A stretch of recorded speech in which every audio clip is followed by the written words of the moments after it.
మీ business ఏదైనా మీ ఊర్లో promotion చేయాలంటే అది సుమన్ టీవీతోనే సాధ్యం. ఇప్పుడే సంప్రదించండి. కారణం ఏమనగా తిరుపతి మండలంలో రేపు జరగబోయే 27వ తారీఖు ఎంపీపీ ఎలక్షన్కి నిన్న జరిగినటువంటి పరిమాణం గురించి మాట్లాడడం జరుగుతుంది. తిరుపతి మండలంలో 18 ఎంపీటీసీలు కానీ మొత్తం 18 ఎంపీటీసీలు వైఎస్ఆర్ కాంగ్రెస్ పార్టీకి చెందినవి.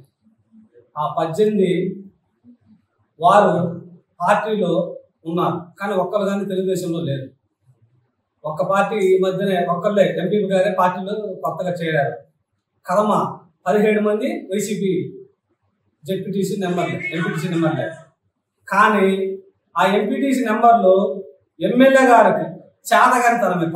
ఫస్ట్ పాయింట్ టీడీపీలకి అడ్డగడుతున్నారు, కానీ ఎమ్మెల్యే గారు చేతగానితనం వల్ల 17 మంది 17 రకాల చీలిపోయి వాళ్ళు గ్రూపులు తయారైతే వాళ్ళ సరిదిద్దులకు చేతగాక ఎలక్షన్ బాబు గారు లేక ఎస్పీ గారు, సిఏ గారు, ఎస్ఐ గారు అని బుర్ర పోస్తున్నారు.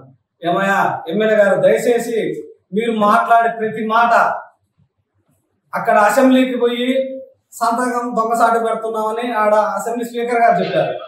ఇక్కడ ఎడుగొండ ప్రాజెక్టుకు వచ్చి మా జాతికి అంకితం చేశాడు మా జగన్ ముఖ్యమంత్రి గారు అని అప్పుడు సంకరం పెట్టారు. ఇప్పుడేమో నేను పాదయాత్ర చేస్తాను, ఆడ డబ్బులు కావాలా, ఆడ అకౌంట్ ఏంటి చేస్తున్నారు. మీరు మాట్లాడే ప్రతి మాట ఈ నియోజకవర్గంలో స్టేట్ లెవెల్లో మీరు మాట్లాడే ప్రతి విషయం క్షుణ్ణంగా ప్రతి ఒక్కరు దయచేసి గమనిస్తున్నారు. మీరు ఎంతవరకు నిజాయితీ పరులు, ఎంతవరకు అబద్ధం ఆడకుండా క్లారిటీగా మాట్లాడే వ్యక్తిని అందరికీ తెలుసు. కానీ నువ్వేమన్నా మమ్మల్ని కానీ మా ఎలక్షన్ బాబు సార్ గారిని ఇదిగో ఆయన చేపిస్తున్నాడంటే నమ్మడానికి ఎవరు తెక్కలో ఎవరు లేరు. నువ్వు చెప్పినంత మాత్రాన ఎవరు నమ్మరు. నువ్వు ఏంటంటే నువ్వు మాట్లాడితే ఒక పుట్ట, అబద్ధాల పుట్ట అనేది ప్రజలకు అందరికీ తెలిసిపోయింది.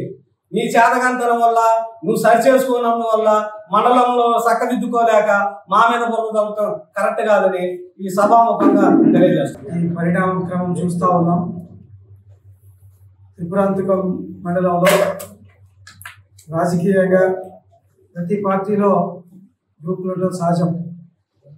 ఆ గ్రూపుల్ని, ఆ బురదని మీ బురద మీరు కలుపుకోకుండా తెలుగుదేశం పార్టీకు లేకపోతే పోలీస్ ఆఫీసర్స్కో రుద్దటం వైసీపీ నాయకులకి పరిపాటి. గత 5 ఏళ్లలో మీరు ఏం చేశారో, మీరు దొంగలయ్యి అందరూ దొంగలంటే కష్టం. ఇక్కడ ఒక దళిత ఎమ్మెల్యే, ఒక అగ్రవర్ణాలు, ఒక దళితుడిని అన్ని విజువల్స్ కనపడుతూ ఉన్నాయి. అంత దారుణంగా తిడితే అంటే నువ్వు దళితులకి రక్షణగా ఉన్నావా, అగ్రవర్ణాలకి రక్షణగా ఉన్నావా? ఒక దళిత కుటుంబంలో పుట్టి ఎమ్మెల్యే అయ్యావు. నేను సూటిగా చంద్రశేఖర్ గారిని అడుగుతున్నా, దళితులకి రక్షణగా ఉన్నావా, అగ్రవర్ణాలకి రక్షణగా ఉన్నావా? ఇది ఒకటి చెప్పండి ఎమ్మెల్యే గారు.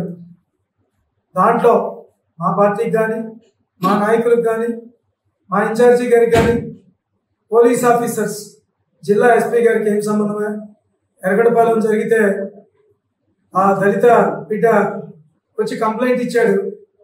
దాన్ని ఎంక్వైరీ చేసి ఇక్కడున్న పోలీస్ ఆఫీసర్స్ కంప్లైంట్ని రైట్ చేశారు, చట్ట ప్రకారం అరెస్ట్ చేశారు.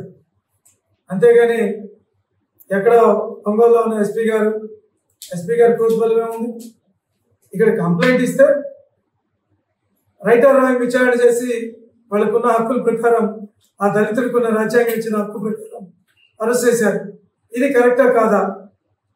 ఎమ్మెల్యే గారిని అడుగుతున్నా, మీ ప్రకారం దళితులు కేసు పెట్టకూడదు, అగ్రవర్ణాలు ఎవరైనా దళితుల్ని తిట్టవచ్చు, మీ రాజ్యాంగం అదేనా? ఎమ్మెల్యే గారు ప్రతిరోజు డిబేట్ పెడుతున్నారు. ఇది కరెక్ట్ అంటే కరెక్ట్ అని చెప్పండి. దళితులు ఎవరు కేసు పెట్టకూడదు, అగ్రవర్ణాలు తిట్టవచ్చు. ఎస్, మీరైతే ఒక ప్రెస్ మీట్ పెట్టి చెప్పండి, అదే దాని ప్రకారం వెళ్దాం. నేను చాలా క్లియర్గా చెప్తున్నా. నేను మాట్లాడుతూ ఉన్నారు మా ఎస్పీ గారు, మన ఎమ్మెల్యే గారు. ఎస్పీ గారు హస్తం ఏముంటుందండి? ఎస్పీ గారు హస్తం పుల్లలచెరు మండలం గురించి మాట్లాడారు. లాస్ట్ 5 yearsలో చిన్న కేసు అంటారు. ఒక నాయకుడు, వాళ్ళు 9 కుటుంబాలు, ఆ విజువల్స్ మీకు కావాలంటే తర్వాత రిలీజ్ చేస్తా, వాళ్ళని కాళ్ళతో తన్ని విలేజ్ నుంచి తట్టాపుట్ట చదువుకొని పక్క విలేజ్కి పోయి బతికితే మీ గవర్నమెంట్లో ఏం చేయలే. ఆడబిడ్డల్ని బయట పంపించారు, ఏం చేయలేకపోయారు. తెలుగుదేశం గవర్నమెంట్ వచ్చిన తర్వాత ఆడబిడ్డలకి రక్షణగా వారు మరలా ఎస్పీ గారి దగ్గరికి, కలెక్టర్ గారి దగ్గరికి వెళ్ళి వాళ్ళ గోడు వెళ్ళబూసుకుంటే ఆ కేసుని రీఓపెన్ చేసి ఆ నాయకుడిని అరెస్ట్ చేస్తే అది చిన్న కేసు అంట. దాంట్లో తప్పేందండి? పత్రికా మిత్రులు మీరు కూడా చూస్తుంటారు, లేదంటే మీకు విజువల్స్ లేకపోతే నేను మరలా పంపిస్తాను. అది కూడా అదొకటి. ఇంకొకటి కౌలుపై దాని మీద యాక్షన్ తీసుకున్నారు, అది చిన్న కేసు అంట. ఒక గుడితో నీకేం పని అండి? లాస్ట్ 5 years గుడి కట్టుకోకుండా దాన్ని ఆపేశారు మీ వైసీపీ నాయకులు. దాన్ని అడిగి చట్టం తన పని తాను చేసుకోకపోవటం మీకు మరి నచ్చదేమో. మేమైతే చట్టం అధికారులకి ఫ్రీ హ్యాండ్ ఇచ్చాం, మీలాగా ఒత్తిడి చేయలేదు. వాళ్ళ పని ఒకటి చేసుకుంటున్నారు.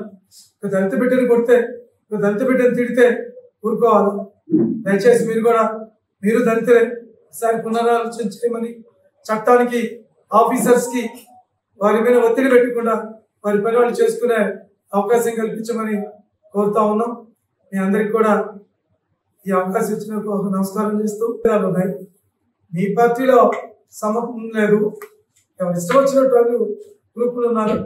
ఎవరికో వాళ్ళు ఒక మనిషిని పెట్టుకుంటారు, రేపు అవకాశం వస్తే వాళ్ళు ఎన్నుకుంటారు, అంతేగాని మాకు ఎవరికి సంబంధం లేదని మరొకసారి తెలియజేస్తూ టీడీపీ ఎంపీడీసీలు తీసుకుపోయి రామచంద్రం మిట్టపాలెం తీసుకుపోయి అప్పుడు మా ఫాదర్ మీద అవిశ్వాసం పెట్టింది ఆ నాయకుడు కదా. ప్రతిసారి ఆయన అధికారం కోసము ఎంపీడీసీలను కిడ్నాప్ చేయటము, తీసుకుపోవటము, చేయటము, ఎవరి మీద ఆఫీసర్ల మీద నాయకుల మీద నెట్టేయటము ఎంతవరకు సభకు కొనుగోలు సమస్య జరిగింది ఎవరు? అందిరెడ్డి కదా. ఎంపీడీసీలు కొనుగోలు చేసింది ఎవరు ఆ రోజు? మా తెలుగుదేశం ఎంపీడీసీలు తీసుకు ఆ రోజు అవిశ్వాసం పెట్టిన ఆయన కదా. ఈ రోజు మీ ఇద్దరు ఎంపీడీసీలు, వైఎస్ఆర్ ఎంపీడీసీలు మీరు కొట్టుకుంటున్నారు. మాకు ఆ పార్టీకి సంబంధం ఏముంటుంది? మీరిద్దరు ఎంపీలు మీ ఇద్దరు కావాలని మీ పార్టీ వాళ్ళు మీరు కొట్టుకుంటున్నారు, మీరు కిడ్నాపులు చేసుకుంటున్నారు. దాంట్లో మా పాత్ర ఎక్కడైనా ప్రయత్న పాత్ర ఉందా? మా మీద వేడుకుని అవాండాలు వేసి మా ఆఫీసర్ల మీద, పోలీసు వాళ్ళ మీద, లేకపోతే ఇన్ఛార్జీల గారి మీద, ఇంకొకరి మీద చేస్తున్నారంటే ముందు అసలు ఆయన తెలుసుకొని మాట్లాడమనండి. ఆయన ఏదో మాట్లాడితే సరిపోతుంది అనుకుంటారు. ఆయన ఇక్కడ వేస్తే మీడియా ముందుకు వచ్చి అవాకులు చవాకులు వాళ్ళ మీద వీళ్ళ మీద కలుసుకుని ఎంతవరకు సవాకు అబద్ధాలు, అన్ని అబద్ధాలు. చేతనైతే ఆయన అభివృద్ధి చేయమన్నాడు, కానీ ఇలాంటి అబద్ధాలు చెప్పడము చేయడం కాదు. అతను దాడి చేశాడు కాబట్టి, దళితులు కంప్లైంట్ ఇచ్చారు కాబట్టి అతను అరెస్ట్ చేశాడు. దానికి మా పార్టీకి సంబంధం ఏమి ఎక్కడైనా ఇన్వాల్వ్ ఉందా? మా పార్టీ దాంట్లో ఇన్వాల్వ్ లేకుండా పార్టీ మీద అబాండాలు వేయడం ఎంతవరకు సబబు? ఆ సంస్కృతి మీ పార్టీకి ఉంది, మా పార్టీకి లేదు. కిడ్నాపులు చేయడం, అవి చేయడం మీ పార్టీతో మొదలైంది. మేము మా కాల బలవంతంగా పోలీసు వాళ్ళని వేసేది, ఏ నాయకుడు నుండి ఇబ్బందులు పెట్టేది, అది మీరు నేర్పిన పార్టీ కదా మాకు. ఇవాళ మీరు చేయని ముందు మీరు చేయకపోతే మేము ఎందుకు చేస్తాము? అసలు అవిశ్వాస తీర్మానాలకు కిడ్నాపులు చేసింది మీ పార్టీ వాళ్ళు, మీ నాయకుడు. మాకేం సంబంధం అది? త్రిప్రాంతకంలో అంతకుముందు జరిగిన విషయాలని మీ పత్రికా విలేకరులకు తెలుసు కదా, మీ అందరికీ తెలిసిన విషయమే. అందుకని ఇప్పుడు ఎమ్మెల్యే గారికి ఒకటే చెప్తున్నాం, అసలు ఆయన విషయాలు తెలుసుకొని, నిజాలు తెలుసుకొని మాట్లాడమనండి. నిజాలు తెలుసుకోకుండా ఏదో ఉంది కదా, నోరుంది కదా అని పారేసుకుంటే సరిపోదు. ఇక్కడ ఏం జరుగుతుంది, ఏం చేస్తున్నారు అని తెలుసుకొని మాట్లాడు. ఎవరు తప్పు చేస్తున్నారని తెలుసుకొని తప్పులు బట్టి మాట్లాడమనండి. మీ నాయకుడు అరెస్ట్ చేసినారని మా మీద పడితే ఏదో ట్రాఫిక్ లేని డైవర్షన్ చేయడానికి, ఏదో అభివృద్ధి లేకపోతే ఆయనకేదో మేమని పొందడానికి, జగన్ గారు మేమని పొందడానికి ఇవ్వండి. ఆయన చేయాల్సింది అభివృద్ధి చేసి చూపించు. మా ఎలక్షన్లో అభివృద్ధి చేస్తున్నాడు కాబట్టి వాళ్ళకి సపోర్ట్ ఉంది. నువ్వు ఏ రోజైనా మీరు 9 సంవత్సరాలు 5 సంవత్సరాలు చేశారు, ఏమన్నా ఈ నియోజకవర్గానికి ఏమైనా చేశారు మీరు? ఒక్క అభివృద్ధి కార్యక్రమం నిన్న కాక 7 కోట్లు తెచ్చారు కాలేజీలకి. సీసీ రోడ్లు వేస్తున్నాం. ఈ రోజు మీరు ఏ రోజున అభివృద్ధి మీద పెట్టకుండా ఇట్టాటోటం అన్నింటి పెట్టి, ప్రెస్ మీట్లు పెట్టి ప్రతిసారి చేయడం అనేది పద్ధతి కాదు. ఇద్దరు మీ వాళ్ళే. మా ఎంపీటీసీ ఎవరైనా ఉన్నారా? మీరు వాళ్ళతో కోఆర్డినేషన్ చేసుకోక, సమన్వయం చేసుకోలేక మా మీద పడి మా నాయకులను, పోలీసు వాళ్ళను, ఎలా ఆఫీసర్లను అందరినీ వాళ్ళు చేశారు, వీళ్ళు చేశారు అని మాట్లాడటం ఏంటి?